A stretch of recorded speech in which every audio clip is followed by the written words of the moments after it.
আসসালামু আলাইকুম ওয়া রাহমাতুল্লাহি ওয়া বারাকাতুহু। আলহামদুলিল্লাহ আলহামদুলিল্লাহি রাব্বিল আলামিন ওয়াসসালাতু ওয়াসসালামু আলা সাইয়্যিদিল আম্বিয়া ওয়াল মুরসালিন ওয়া আলা আলিহি ওয়া আসহাবিহি আজমাইন। সুপ্রিয় দর্শক শ্রোতা, সকলকে আন্তরিক প্রীতি ও শুভেচ্ছা জানিয়ে শুরু করছি আজকের অনুষ্ঠান। যে যেখান থেকে এই মুহূর্তে এই অনুষ্ঠান দেখছেন সকলকে হৃদয়িক অভিনন্দন। দর্শক, আজ আমরা অতিথি হিসেবে আমন্ত্রণ জানিয়েছি একজন বিশিষ্ট ইসলামী চিন্তাবিদকে। আজ আমাদের সাথে আছেন ঢাকা বিশ্ববিদ্যালয়ের আরবি বিভাগের সম্মানিত অধ্যাপক, বিশিষ্ট গবেষক, শিক্ষাবিদ প্রফেসর ডক্টর মোহাম্মদ আব্দুল কাদির। আসসালামু আলাইকুম ওয়া রাহমাতুল্লাহি ওয়া বারাকাতুহু। ওয়ালাইকুম আসসালাম ওয়া রাহমাতুল্লাহি ওয়া বারাকাতুহু। মোহতারাম, কেমন আছেন? আলহামদুলিল্লাহ, আপনি কেমন আছেন? আলহামদুলিল্লাহ, ভালো আছি। দর্শক, আজ আমরা যে বিষয়টি নিয়ে আলোচনা করব সেটি হচ্ছে পরকালের শাস্তি থেকে বাঁচার আমল। চমৎকার একটি বিষয়। আমাদের এই জীবনটা শেষ নয়, এই জীবনের সকল কর্মের হিসেব হবে। আমরা যদি যারা পরিমাণ ভালো কাজ করি তাহলে সেই ভালো কাজের ফলাফল আল্লাহ তাআলা আমাদেরকে দিবেন, এবং যদি আমরা খারাপ কাজ করি তাও আল্লাহ তাআলা আমাদেরকে সে শাস্তি আমাদেরকে দিবেন। তো আমরা আজকের পরকালের শাস্তি থেকে বাঁচার যে উপায় আছে, আমল আছে, সে আমল নিয়ে আলোচনা করব। চলুন আলোচনা শুনছি আমাদের অতিথির কাছ থেকে। ধন্যবাদ বিজ্ঞ উপস্থাপক। চমৎকার একটি বিষয়, কারণ পরকালের শাস্তি থেকে বাঁচার যে আমল, আমরা যদি একটা বিষয় যদি খেয়াল করি তাহলে আমরা দ্বিধাহীনভাবে কথা বলতে পারি যে মানুষ আল্লাহর একটা শখের সৃষ্টি। শখ করে আল্লাহ মানুষকে বানিয়েছেন। আল্লাহর উদ্দেশ্য এমন নয় যে মানুষকে সৃষ্টি করেছেন এবং তাকে জাহান্নামের আগুনে পোড়াবেন, এমনটি কিন্তু না। আল্লাহ মানুষকে সৃষ্টি করে তাকে বিধিবদ্ধ কতগুলো বিধান দিয়েছেন যে এই কাজগুলো তুমি করো। সেটাকে আমরা ইবাদত বলি। এই ইবাদতটা পজিটিভও হতে পারে, নেগেটিভও হতে পারে। বিষয়টা এরকম। ইবাদতের একটা সহজ সংজ্ঞা আছে। সেই সংখ্যাটা যদি আমরা বলি যে আল্লাহ তাআলা শাহরুহু যে কাজটি আমাদেরকে করতে বলেছেন সেই কাজটা করা, আর যে কাজটি করতে নিষেধ করেছেন সেটা বর্জন করার নামই হলো ইবাদত। এই সংখ্যাতে যদি আমরা চলে যাই তাহলে দেখব যে আল্লাহ যেটা করতে নিষেধ করেছেন সেই কাজটা করা আমার জন্য একটা ইবাদত। আচ্ছা, ধরুন আল্লাহ তাআলা 3টি সময় নামাজ পড়তে নিষেধ করেছেন, শুধু উদয়ের সময়, মাঝ বরাবর এবং অস্তমিত হওয়ার সময়। আমি একদম নেক কাজের প্রত্যাশা করে এই নামাজটাই পড়লাম, কারণ আল্লাহর জন্য তো নামাজ পড়ছি, কিন্তু আল্লাহ নিষেধ করেছেন, সুতরাং এটা ইবাদতের মধ্যে গণ্য হবে না। ঠিক তেমনি সিয়াম, 5 দিন সিয়াম পালন করতে নিষেধ করেছেন, সুতরাং এই 5 দিন আমি সিয়াম পালন করলে যত নৈকট্য হাসিল করার উদ্দেশ্যে থাকুক না কেন, কারণ আল্লাহ নিষেধ করেছেন এই 5 দিন সিয়াম পালন করলে এটা বরং কি হবে, আল্লাহর বিরুদ্ধাচরণ করা হবে। এই জন্য আল্লাহর উদ্দেশ্যটা যেটা ছিল, ওমা খালাকতুল জিন্না ওয়াল ইনসা ইল্লা লিয়াবুদুন, মানুষ এবং জিনকে সৃষ্টি করার উদ্দেশ্য হলো আল্লাহর ইবাদত করা। সেই ইবাদতটা নির্দেশ পালনের মধ্য দিয়ে হতে পারে এবং যেগুলো নিষেধ করেছেন সেগুলো বর্জনের মধ্য দিয়ে হতে পারে। এই জন্য আল্লাহ রাব্বুল আলামিন যারা তার এই বিধানটা পালন করে আর যারা করে না, এই দুজনের জন্যই দুই ধরনের পুরস্কার ঘোষণা করেছেন। একটা পুরস্কার হলো সুখ এবং শান্তি, সেটাও তার অনাদি অনন্তকালের। আরেকটা হলো তার কঠিন আযাব, সেটাও তার অনাদি অনন্তকালের। আমরা যতগুলো জায়গাতে এই আমরা আলোচনা করি না কেন, দেখব যে আল্লাহ তাআলা খালিদিনা ফিহা শব্দটা বলেছেন। তার মানে সেই অনাদি অনন্তকালের সুখ ভোগ করবে, আর যদি পালন না করে অনাদি অনন্তকালের দুঃখ ভোগ করবে। এই জন্য আমরা দেখি আল্লাহ রাব্বুল আলামিন কি বলেছেন, ইন্নাল্লাযীনা আমানু ওয়া আমিলুস সালিহাত কানাত লাহুম জান্নাতুল ফিরদাউস নুজুলা খালিদিনা ফিহা। এখানে আল্লাহ বলছেন যে যারা আল্লাহর প্রতি বিশ্বাস স্থাপন করার পর সৎকর্ম করে, তার মানে যে কাজটা আল্লাহ করতে বলেছেন সেই কাজটা করে, বলছেন যে লাহুম কানাত লাহুম জান্নাতুল ফিরদাউস, আল্লাহ তাআলা তাদের আপ্যায়নের জন্য, তাদের সুখ ভোগের জন্য জান্নাতুল ফিরদাউস রেডি করে রেখে দিয়েছেন। এবং বলছেন যে খালিদিনা ফিহা, তারা সেখানে অনাদি অনন্তকাল থাকবে।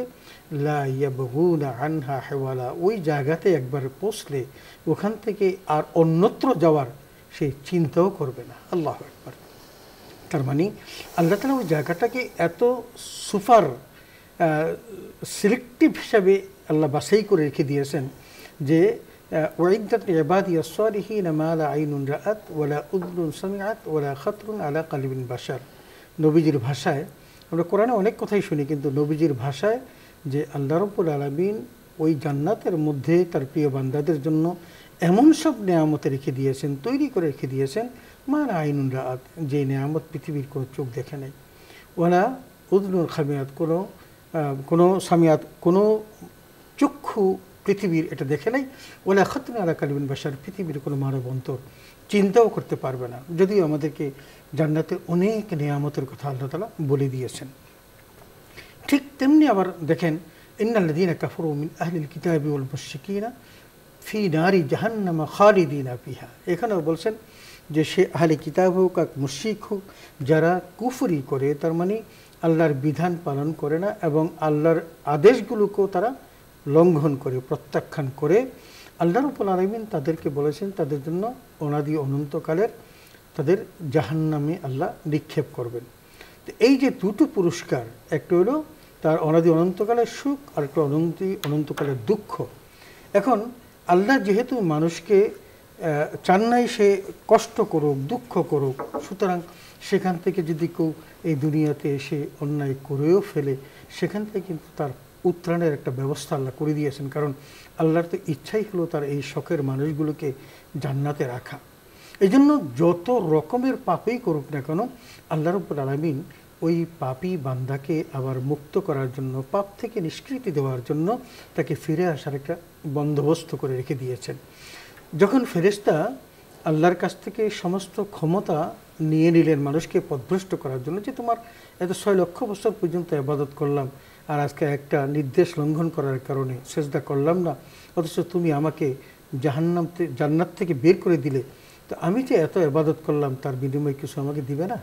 কিছু জিনিস তিনি চেয়ে নিলেন। নেওয়ার পর তখন বললেন, যেই মানুষের জন্য আমি আমার এই দপ্তরটা হারালাম, মুআল্লিমুল মালাইকা আমি ছিলাম, সেটা হারালাম, আমি সেই মানুষকে সামনে পিছনে ডানে বাঁয়ে চতুর্দিক থেকে আমি তাদেরকে পথভ্রষ্ট করব, তাদেরকে আমি বিপথে নেব, তাদেরকে আমার মতো জাহান্নামী বানাবো।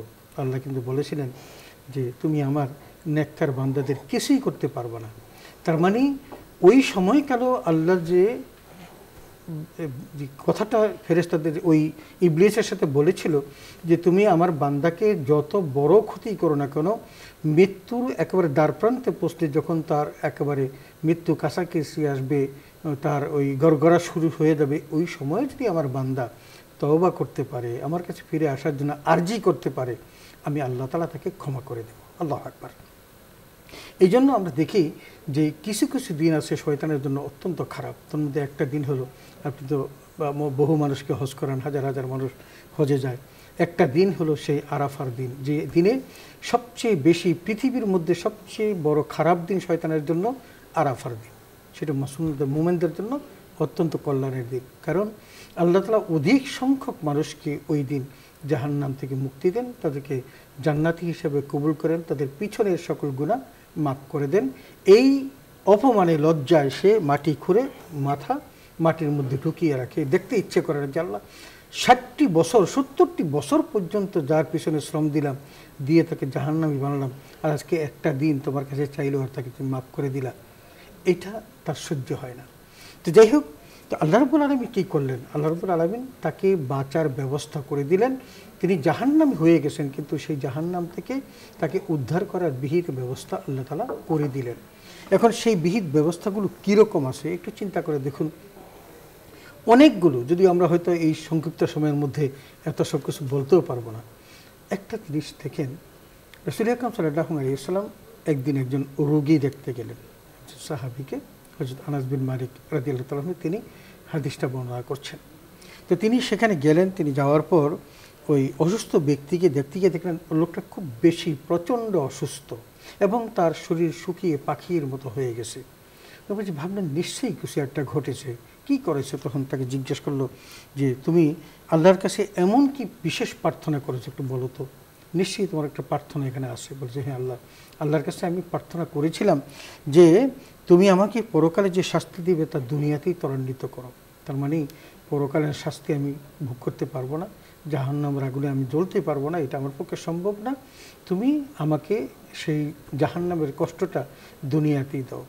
নবীজি সাল্লাল্লাহু আলাইহি ওয়াসাল্লাম এই কথা শুনে বললেন, সুবহানাল্লাহ, তুমি এরকম কথা বলে ফেলেছো, তোমার পক্ষে কি সেই আযাব সহ্য করা সম্ভব হবে? কশ্চিন কালও সম্ভব না, এটা তুমি পারবা না। নবী সাল্লাল্লাহু আলাইহি ওয়াসাল্লাম তখন তাকে বললেন যে তুমি একটা দোয়া বেশি বেশি করে পড়ো, যে রব্বানা আতিনা ফিদ দুনিয়া হাসানা, আল্লাহুম্মা আতিনা ফিদ দুনিয়া হাসানা ওয়া ফিল আখিরাতি হাসানা ওয়া কিনা আযাবান নার। হে আল্লাহ, তুমি আমাকে দুনিয়াতে এবং পরকালে কল্যাণ দান করো এবং আমাকে জাহান্নামের আগুন থেকে মুক্তি দাও। এই যে দোয়াটা তুমি বেশি বেশি করে পড়ো।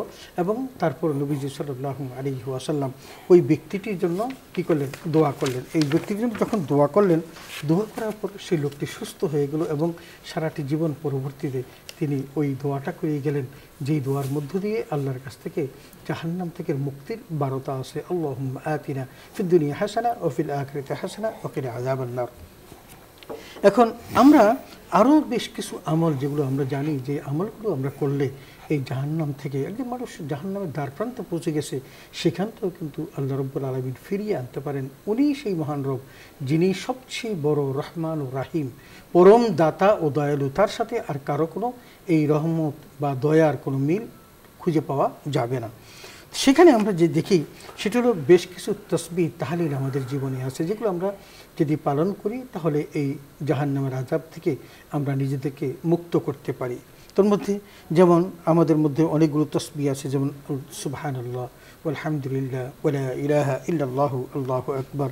তারপরে আছে আমরা আস্তাগফিরুল্লাহ বেশি বেশি পড়তে পারি। আমরা ওই পথ থেকে কাটা সরিয়ে দিতে পারি। আমরা হাড় মাংস যেগুলো রাস্তার মধ্যে কষ্ট করাচ্ছে, মানুষ সামনে পড়লে তা পা লাগলে সে পা কেটে যেতে পারে, কষ্ট পেতে পারে, এগুলো সরাতে পারি। আমরা মানুষকে ভালো কাজের আদেশ দিতে পারি, অন্যায় কাজ থেকে নিষেধ করতে পারি। এই সমস্ত কাজগুলো যদি 360টি কাজ আমি দৈনিক দিনে করতে পারি, কারণ রাসূল আকরাম সাল্লাল্লাহু আলাইহি ওয়াসাল্লাম বলছেন যে আল্লাহ তাআলা প্রত্যেক আদম সন্তানকে এই 360টি গ্রন্থির উপর সৃষ্টি করেছেন, যার প্রতিটি গ্রন্থির সদাকা আছে। তার মানে এই সদাকা হলো 360টি গ্রন্থি, যে গিট আছে, সেই গিটগুলোর প্রত্যেকটা সদাকা যদি আমি দিনের মধ্যে সুবহানাল্লাহ, আলহামদুলিল্লাহ, ওয়ালা ইলাহা ইল্লাল্লাহু, আল্লাহু আকবার, এগুলো কিন্তু তিনটা মিলে একটা না, এক একটা আলাদা আলাদা। সুবহানাল্লাহ একটা, আলহামদুলিল্লাহ আরেকটা, আল্লাহু আকবার আরেকটা, তারপরে আস্তাগফিরুল্লাহ। এভাবে যদি আমি সারাদিন এই তেলাওয়াতটা করতে পারি, রাসূল আকরাম সাল্লাল্লাহু আলাইহি ওয়াসাল্লাম বললেন সে ওই দিন এমত অবস্থায় সন্ধ্যা যাপন করবে যে সে নিজেকে জাহান্নাম থেকে দূরে সরিয়ে রাখতে পারে। এটা মুসলিম শরীফের 2220 নম্বর হাদিস। তো কত বড় চমৎকার একটা টিপস! এটা আমাদের জন্য কঠিন কিছু না, কিন্তু আমরা চাইলেই এই আমলটা করতে পারি। এবং সেই আমলটা আমাদের জন্য, যেমন নামাজে 5 ওয়াক্ত নামাজে আমি যদি 5 ওয়াক্ত নামাজে 33 বার সুবহানাল্লাহ, 33 বার আলহামদুলিল্লাহ এবং 34 বার আল্লাহু আকবার যদি আমি তেলাওয়াত করি, তাহলে আমার 100 হয়ে যাচ্ছে। 5 ওয়াক্তে কিন্তু আমি 500 পড়তে পারি, যেটা রাসূল আকরাম সাল্লাল্লাহু আলাইহি ওয়াসাল্লাম তার কন্যা ফাতেমাকে শিখিয়েছিলেন যে মা, তুমি আমার কাছে গোলাম, বাদী, দাসী, এরকম চাকর বাকর চেয়েও না, তার চেয়ে ভালো কিছু তোমাকে আমি উপহার দিচ্ছি, যে তুমি প্রত্যেক দিন নামাজের পরে যদি এই দুরূদগুলো পড়তে পারো, তাহলে তার চেয়ে আরও বেশি তোমার কল্যাণ হবে। তো সেই কাজগুলো কঠিন কিছু না কিন্তু আমাদের জন্য।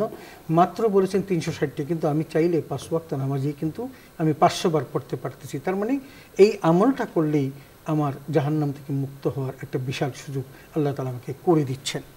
2 নম্বর যেটা, সেটা হলো প্রথম তাকবীরের সাথে নামাজ পড়া। এটা অত্যন্ত গুরুত্বপূর্ণ। রাসূল আকরাম সাল্লাল্লাহু আলাইহি ওয়াসাল্লাম আমাদেরকে অনেকগুলো কথা বলেছেন। তার মধ্যে একটা গুরুত্বপূর্ণ বিষয় হলো, নবীজি বলছেন যে প্রথম কাতারে দাঁড়িয়ে কেউ যদি নামাজ পড়ে, তার যে কি সওয়াব, কি যে কল্যাণ, 12টা আল্লাহ লিখে দিয়েছেন। যদি মানুষ জানতো, তাহলে প্রথম কাতারে দাঁড়ানোর জন্য প্রতিযোগিতা করত। এবং রাসূল আকরাম সাল্লাল্লাহু আলাইহি ওয়াসাল্লাম আরেকখানা হাদিসের মধ্যে আছেন, প্রথম কাতারে ওট, তারপরে ছাগল, তারপরে ভেড়া, এরকম করতে করতে বলছেন তারপরে ডিম।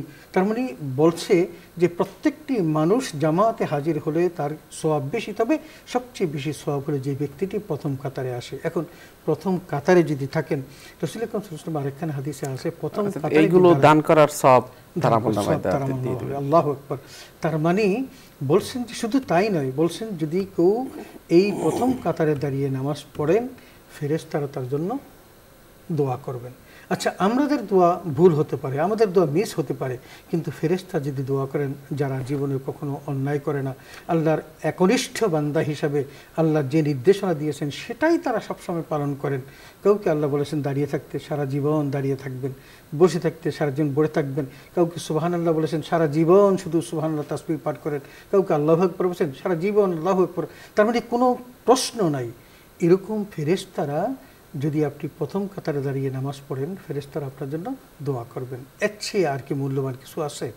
শুধু তাই নয়, বলছেন যে কোনো ব্যক্তি যদি একাধারে 40 দিন আল্লাহ তাআলার সন্তুষ্টি অর্জনের জন্য একাধারে 40 দিন যদি সে এই প্রথম কাতারে দাঁড়িয়ে নামাজ পড়ে এবং তাকবীরে উলার সাথে নামাজ আদায় করে, রাসূল সাল্লাল্লাহু আলাইহি ওয়াসাল্লাম বলছেন যে তাকে দুটো জিনিস থেকে আল্লাহ মুক্তি দিবেন। তোর মধ্যে একটি হলো জাহান্নামীদের তালিকা থেকে তাকে মুক্ত করে দিবেন। আল্লাহু আকবার! এটা কত বড় একটা নসিব যে জাহান্নামের তালিকা থেকে আল্লাহ থেকে মুক্ত করে দিবেন 40 দিন তিনি যদি একদম তাকবীরে উলার সাথে নামাজ পড়তে পারেন। সেই সাথে মুনাফিকের তালিকা থেকেও তার নামটা কেটে দিবেন। আল্লাহু আকবার! এই মুনাফিক, ইন্নাল মুনাফিকিনা ফি দারকিল আসফালি মিনান নার, আল্লাহ তাআলা নিজেই কোরআনে বলেছেন যে এই মুনাফিকরা হলো জাহান্নামের একেবারেই নিম্নস্তরে তারা থাকবে। কারণ তারা এমন একটি অপরাধ করেছে যে অপরাধের কারণে তাদেরকে চিহ্নিত করা সম্ভব হয়নি। কাফেরদেরকে বোঝা গিয়েছিল সে আল্লাহর খোদাদ্রোহী বান্দা, কিন্তু এই মুনাফিকরা একই সাথে টুপি দাড়ি ইয়াতে জুব্বা পরেই নামাজ পড়েছে, কিন্তু কাজটা করেছে মুনাফিকের। আমাদের সমাজে এই মুনাফিকের কোনো অভাব নেই। আমরা যদি তিনটা বিষয় দেখি, রাসূল সাল্লাল্লাহু আলাইহি ওয়াসাল্লাম তিনটা বিষয়ের কথা বলেছেন, আয়াতুল মুনাফিকে সালাসা, তিনটি বিষয় হলো মুনাফিক সিনার লক্ষণ। ইদা হাদ্দাসা কাযাবা, কথায় কথা মিথ্যা বলে। আপনি দেখবেন এখন 100% মানুষের মধ্যে এই অভ্যাসটা আছে, কথা বললেই মিথ্যা বলে। আর এখন তো মিথ্যার বেশাতি পরিপূর্ণ করার জন্য আমাদের কাছে একটা ভালো ডিভাইস চলে আসছে, যে কোথায় আছেন, আমি এখন ওই লালবাগ আছি। লালবাগ মানে সে যে লালবাগ আছে, হয়তো তিনি এখন নোয়াখালী আছেন, ওই ব্যক্তির সাথে কমিটমেন্ট দিয়েছেন, কিন্তু লোকটাকে বলতেছেন আমি আসি, কিন্তু কখন যে সে আসবে, আরে ভাই জামে পড়ে গেছিলাম। এই যে মিথ্যা বলার যে একটা টেন্ডেন্সি, বলছে এটা মুনাফিকের আলামত। এই যে ওয়াদা আখলাফা, কারোর সাথে যদি সে প্রতিশ্রুতি দেয় সেটা খেলাপ করে, এবং যা উতুমিনা খান, যখন কেউ তার কাছে আমানত রাখে, সেটা কথা হোক, কাজ হোক, কোনো অর্থ করি হোক, তার সেটা খেয়ানত করে। আপনি দেখবেন সমাজের মধ্যে এটা এত কঠিনতর। আমি যদি এটার ভয়াবহতা সম্পর্কে একটু আপনাকে বলি, আপনার মাধ্যমে দর্শকদেরকে বলি, হযরত ওমর ফারুক যখন সকালবেলা তাকে যখন আঘাত করে হত্যা করা হয়, মৃত্যুর যন্ত্রণা আছে, হাতে এভাবে ধরে রাখছেন, এমত অবস্থায় তিনি জিজ্ঞাসা করতেছেন ওই ব্যক্তির কাছে, যেই ব্যক্তির কাছে রাসূল আকরাম সাল্লাল্লাহু আলাইহি ওয়াসাল্লাম মুনাফিকের তালিকা রেখেছিলেন, তাকে বলতেছেন, আচ্ছা তুমি দেখো তো ওই তালিকার মধ্যে আমার নামটা আছে কিনা। আল্লাহু আকবার! আপনি কি ভাবতে পারেন হযরত ওমরের মতো মানুষ যদি তার নামটা ওই মুনাফিকের তালিকার মধ্যে আছে কিনা এই শঙ্কায় থাকতে পারে, আমাদের কি হওয়া উচিত, কতটা আমাদের সতর্ক থাকা উচিত? তাহলে আমরা এই তাকবীরে উলার সাথে নামাজ পড়লে দুটো জায়গাতে আমাদের মুক্তি আছে। একটা হলো জাহান্নামের তালিকা থেকে আল্লাহ তাআলা আমাদেরকে মুক্ত করবেন, আর একটা হলো মুনাফিকের তালিকা থেকে আমাদেরকে মুক্ত করবেন। এরপর আসেন যে চোখের হেফাজত। অনেক পাপের উৎস হলো চোখ। আমরা দেখি, আমরা এই ডিভাইস দিয়ে দেখেন ইউটিউবের মধ্যে ঢুকে কত খারাপ খারাপ জিনিস চলে আসে। আমরা হয়তো যখন দেখি তখন চতুর্দিকে তাকিয়ে দেখি, কেউ দেখে না, কিন্তু পৃথিবীর কেউ না দেখলো একজন তো আমাকে সব সময় পর্যবেক্ষণ করছেন, তিনি হলেন আল্লাহ, তিনি সব কিছু দেখছেন। সুতরাং তাকে তো আমি ফাঁকি দিতে পারছি না।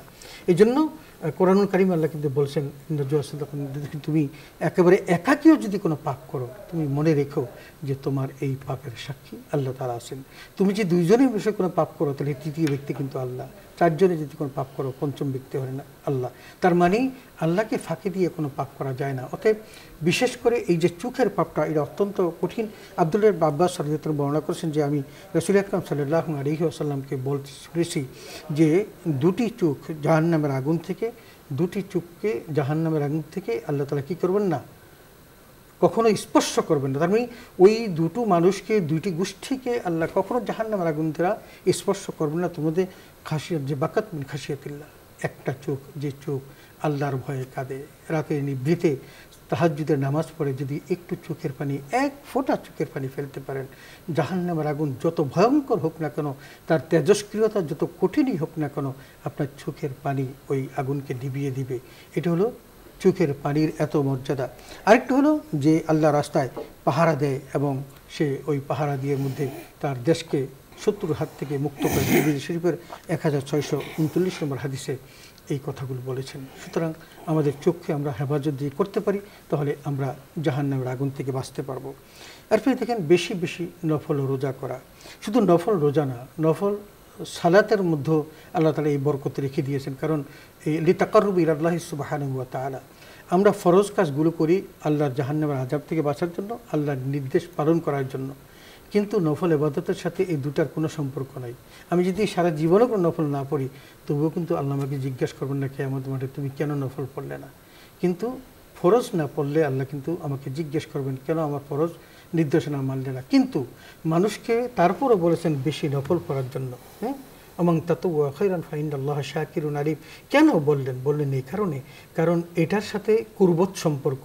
কেউ যদি নফল নামাজ পড়ে তাহলে ইয়াতাকাররাবু সুবহানাহু ওয়া তাআলা, সে আল্লাহর কুরবত হাসিল করবে এবং আল্লাহ রাব্বুল আলামিন তার সওয়াব বাড়িয়ে দিবেন। এটার সাথে তার কোনো ওই জাহান্নামের আগুনের কোনো সম্পর্ক নেই। অতএব আমরা যদি বেশি বেশি নফল রোজা রাখি, রাসূল আকরাম সাল্লাল্লাহু আলাইহি ওয়াসাল্লাম বুখারী শরীফের হাদিস ধরুন 1894 নম্বর হাদিসে বলছেন আসিয়ামুজ জুন্নাহ, রোজা ঢাল স্বরূপ। এই ঢাল শুধু কেবল আমাদেরকে ওই দুনিয়াবী জীবনের সমস্ত গর্হিত কর্ম থেকে বাঁচাবে এমনটিও নয়, বরং এর মধ্য দিয়ে আমরা জাহান্নামের আগুন থেকেও কী করতে পারি, বাঁচতে পারি।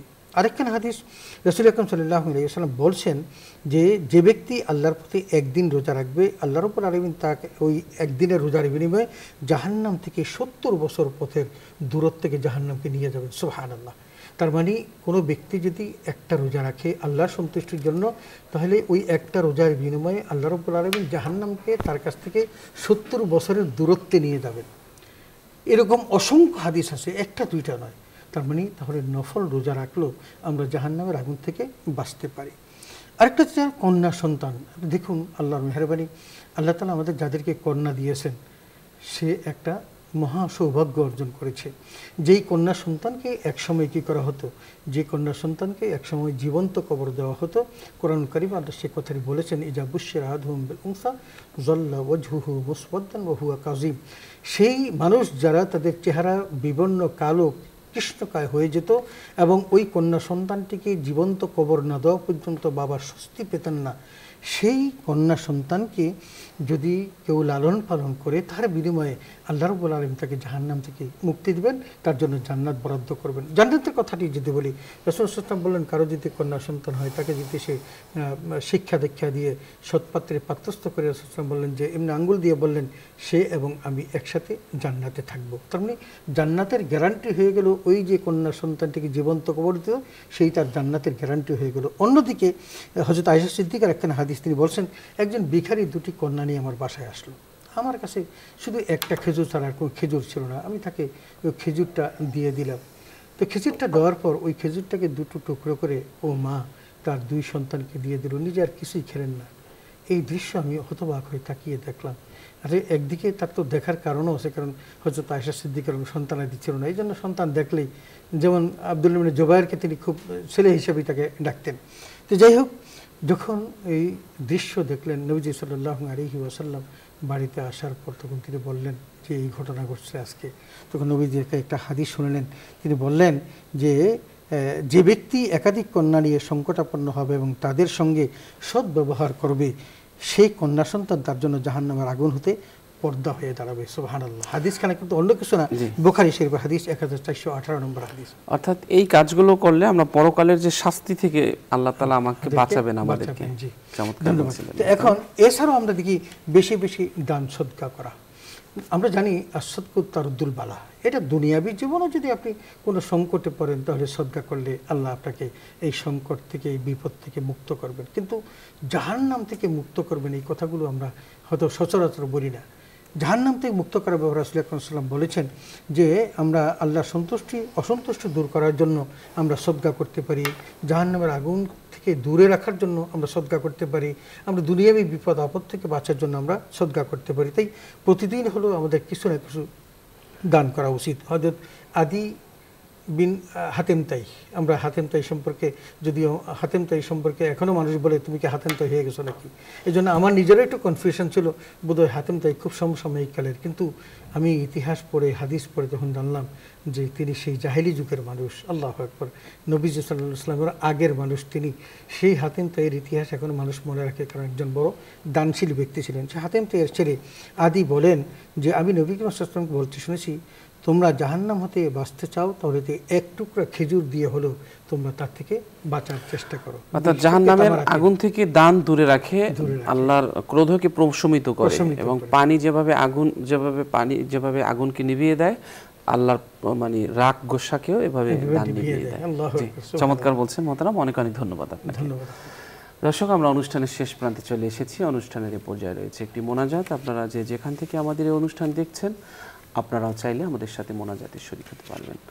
আল্লাহুম্মা সাল্লি আলা সাইয়্যিদিনা ওয়া নাবিয়িনা ওয়া শাফিয়িনা ওয়া হাবিবিনা ওয়া মাওলানা মুহাম্মদ সাল্লাল্লাহু আলাইহি ওয়া আলা আলিহি ওয়া আসহাবিহি ওয়া বারাকা ওয়া সাল্লাম। আল্লাহুম্মা আমিন।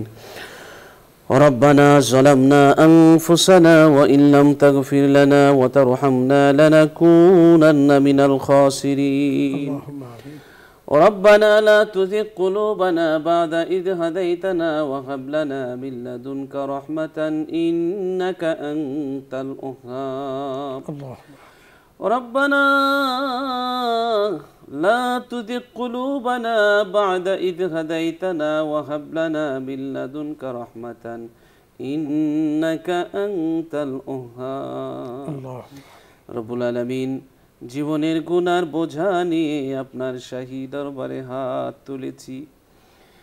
জানা অজানা শিরক বিদআত শয়তানের ধোঁকায় পড়ে, নফসের তাড়নায় পড়ে যত ধরনের গুনাহ করেছি, পৃথিবীর কেউ না জানুক এই গুনার খবর তো তুমি জানো গো আল্লাহ।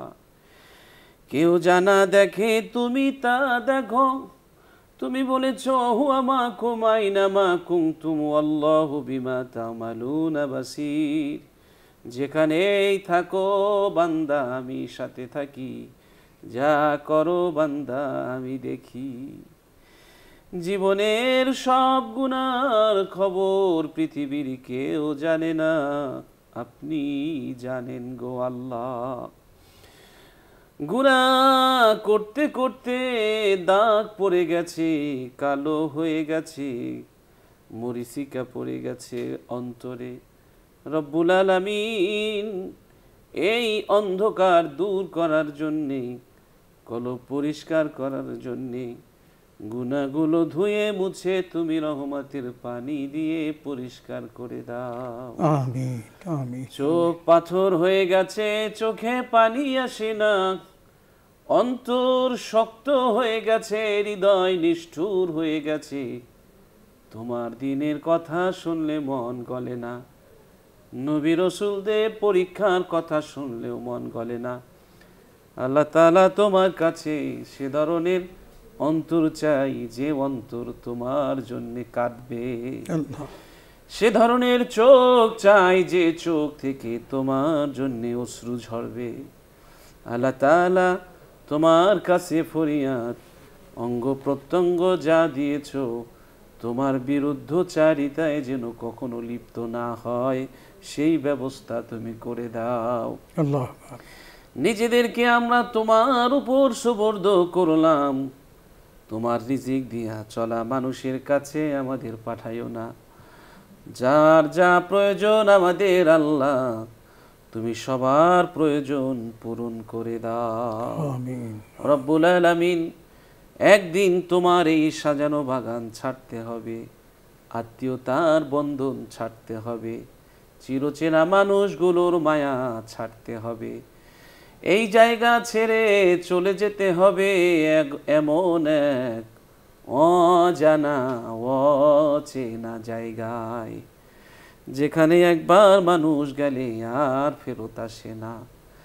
মসজিদের পালকি নেওয়ার জন্যে যখন আসবে রে, সুন্দরভাবে গোসল করিয়ে সাদা কাপড় দিয়ে সব কিছু রেখে দিয়ে শূন্য হাতে কাপড় দিয়ে জড়িয়ে খাটে করে অচেনা অজানা এক জায়গায় আমাকে নিয়ে যাওয়া হবে। আল্লাহ তাআলা পড়ে থাকবে জীবনের সব অর্জন, পড়ে থাকবে জীবনের সব উপার্জন।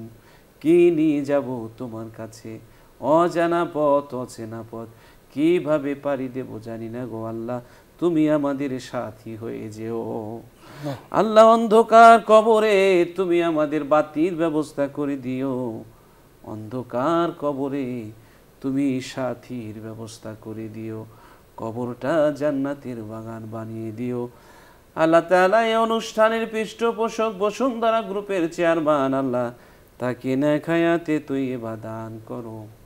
চেয়ারম্যান, এমডি, ভাইস চেয়ারম্যান, পরিচালক সহ সকল ডিসিশন মেকারদেরকে তুমি সুস্থ রাখো, ভালো রাখো, নিরাপদে রাখো। আল্লাহ প্রতিষ্ঠানকে কবুল আর মঞ্জুর করে নাও। সুবহান রাব্বিকা রাব্বিল ইজ্জাতি আম্মা ইয়াসিফুন ওয়া সালামুন আলাল মুরসালিন ওয়ালহামদুলিল্লাহি রাব্বিল আলামিন।